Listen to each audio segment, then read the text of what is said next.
집을 팔고 싶은 사람들은 세금 폭탄 때문에, 집을 사고 싶은 사람들은 대출 규제 때문에 서로 사고 팔 수 없는 상황이 돼버린 겁니다. 말 그대로 거래 절벽 상태입니다. 그런데 저는 오늘 거래 절벽이 끝이 아니라는 말씀을 드리고 싶습니다. 현 정부가 펼치는 부동산 정책이 이 시장을 어떻게 질식시키고 있는지, 그리고 앞으로 나오게 될 추가 규제들이 과연 어떤 것들이 있는지를 분석해보고자 합니다.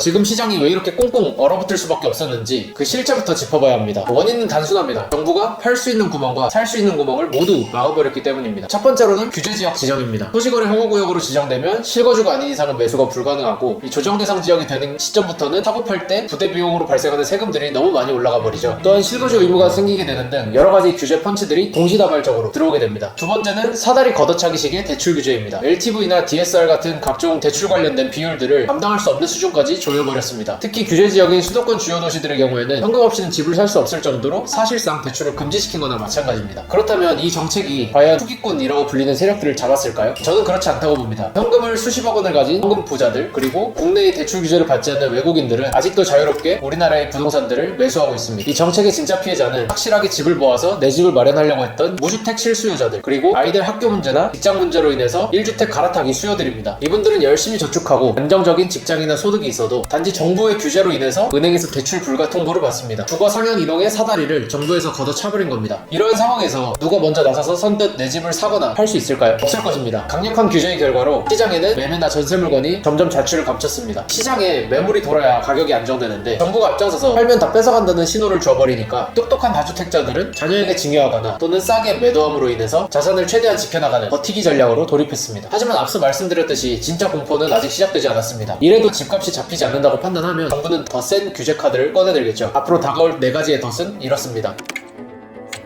첫 번째, 바로 공시가격의 급격한 인상입니다. 세금은 건드리지 않겠다라고는 했지만 세금을 건드리는 효과를 보게 만드는 제도들이 있죠. 재산세나 종합부동산세 계산할 때 활용되는 공정시장 가액 비율이나 공시가격을 현실화하는 것입니다. 현재 공동주택 기준으로 공시가격 비율이 약 69%, 공정비율은 60%로 환원되었는데 두 비율을 모두 인상하는 방안을 검토할 수 있습니다. 만약 공시가격을 시세의 90%, 그리고 공정시장 가액 비율을 80%까지 올려버린다면 이 보유세의 과세표준은 시세의 41% 수준에서 72%까지 거의 2배 가까이 올라가게 됩니다. 세율을 인상하지 않더라도 강력한 증세 효과를 볼 수 있는 것이죠. 이런 것들이 가장 무서운 보이지 않는 증세입니다. 정부가 직접적으로 세율을 올려버리게 되면 국민의 조세 저항이 커질 것이 자명하기 때문에 세금의 기준이 되는 공시가격 또는 공정비율을 현실화라는 명목으로 올려버린다면 저항은 상대적으로 적으면서 큰 효과를 얻어낼 수 있을 것입니다. 두 번째, 보유세 자체의 추가 인상입니다. 공시가격이나 공정비율을 통해서 1차적으로 세금의 기반을 높여놓고 이 재산세나 종합부동산세의 세율도 올려버릴 수 있습니다. 쉽게 팔지도 못하고 그렇다고 해서 쉽게 가지지도 못하게 해버리겠다는 시그널이죠. 만약 보유세 세율까지 올려버린다면 어떤 현상이 벌어질까요? 어설픈 여러 채를 가지고 있느니 똘똘한 한 채를 가지기 위한 집중 현상이 심화될 것입니다. 사람들이 모두 살고 싶어하고 자산가치의 상승이 기대되는 강남 또는 수도권의 주요 지역으로 몰리게 되고, 이는 수도권과 지방의 양극화를 더욱 심화시킬 것입니다. 그리고 무엇보다 중요한 것은 늘어난 보유세 부담을 소유주들이 온전하게 떠안지 않는다는 것입니다. 세금은 아주 자연스럽게 세입자에게 전가될 것이고, 이는 월세와 전세 보증금의 급격한 인상을 또 한 번 가져오게 됩니다. 집주인들은 바보가 아니기 때문에 오히려 지난번보다 더 최악의 전월세 대란을 경험하실 수도 있게 될 겁니다. 세 번째, 규제지역의 전국화입니다. 정부의 정책은 늘 두더지 잡기식이었습니다. 이 서울을 꽁꽁 묶었더니 돈이 수도권의 주요 지역인 수원, 용인으로 튀는 효과가 발생했었죠. 그러면 정부는 또 이 수원이나 용인을 규제지역으로 묶어버립니다. 그러면 그 돈은 다시 그 주위에 있는 다른 요충지로 튀어나가서 풍선 효과를 또 일으키게 되고요. 이것은 근본적인 해결책이 될 수가 없습니다. 풍선 효과가 튀는 지역마다 그때그때 급박하게 규제지역으로 묶어버리면 결국에는 전국을 규제지역화 시키는 것이고 폐양평준화를 가져올 뿐입니다. 대한민국 곳곳에서 정상적인 주거이동의 사다리가 완전히 사라지는 최악의 상황을 맞이하게 될 수도 있다는 의미입니다. 마지막으로는 양도세 중과 유예 해지입니다. 조정 대상 지역으로 묶어버리게 되면 취득세와 양도세 둘 다 세율이 올라가 버리는 효과를 가져옵니다. 물론 양도세 중과 제도는 몇 번 유예를 통해서 이제 내년 5월까지는 중과 제도가 적용이 되지 않지만, 만약에 정부가 조정 대상 지역을 확대해 버린 다음에 앞으로 양도세 중과 유예를 더 이상 하지 않겠다, 즉 다주택자들에게는 다시 한번 중과세를 적용을 하겠다라고 한다면 어떤 일이 벌어질까요? 사례를 한번 들어서 설명드려 보겠습니다. 만약에 3억에 샀던 집을 15억에 판다고 하면 12억의 차익이 남겠죠. 만약에 이 매도자가 1주택자라고 한다면 12억까지 비과세 혜택을 받을 수 있기 때문에 12억 초과분에 대해서만 세금이 발생합니다. 그리고 10년 이상 보유하면서 거주까지 했을 경우에는 장기보유 특별공제를 80%까지 적용받을 수 있고요. 그래 실제로 내는 양도세가 600만원 정도밖에 안 나옵니다. 내가 얻은 차익이 12억 정도라고 가정했을 때 600만원이면 0.5%, 꽤나 합리적인 금액이 되겠죠. 1세대 1주택 비과세 제도가 이렇게 혜택이 큽니다. 그런데 만약 내가 다주택자, 3주택자라면 얘기가 완전히 달라집니다. 장기보유 특별공제를 단 한 푼도 받을 수가 없게 되고, 세율도 내가 기존에 전에 적용받을 수 있었던 세율에서 30%가 추가가 됩니다. 만약 일반 세율이 45% 구간이다라고 하면은 내가 적용받아야 될 세율은 75%가 되겠죠. 여기에 지방소득세를 고려한다면 80%가 훌쩍 넘는 세금이 발생하게 되는 겁니다. 12억의 이익이 났는데 세금만 9억 2천. 1세대 1주택자랑 비교한다면 약 153배의 차이가 발생합니다. 같은 집인데 누가 어떤 상황에서 파느냐에 따라서 세금이 너무 극단적으로 달라져 버리는 것이죠. 이게 바로 중과세의 위력입니다. 자, 정리가 되시나요? 세금 때문에 팔지도 못하고 대출 때문에 사지도 못합니다. 이것이 지금 우리가 마주한 거래 절벽의 실체입니다. 현 정부의 규제는 거래 절벽과 시장 기능의 마비를 가져왔습니다. 그리고 앞으로 예상되는 추가 규제 시나리오는 다주택자뿐만 아니라 1주택자나 세입자에게까지도 벼랑 끝으로 몰아버리는 최악의 시나리오가 될 수도 있습니다. 제가 세금 현장에서 수천 건의 세금 신고를 대행하면서 느낀 진리는 바로 하나였습니다. 시장은 규제가 아니라 공급이 이깁니다. 그리고 억지로 막는 것이 아니라 순환이 되어야 건강해집니다.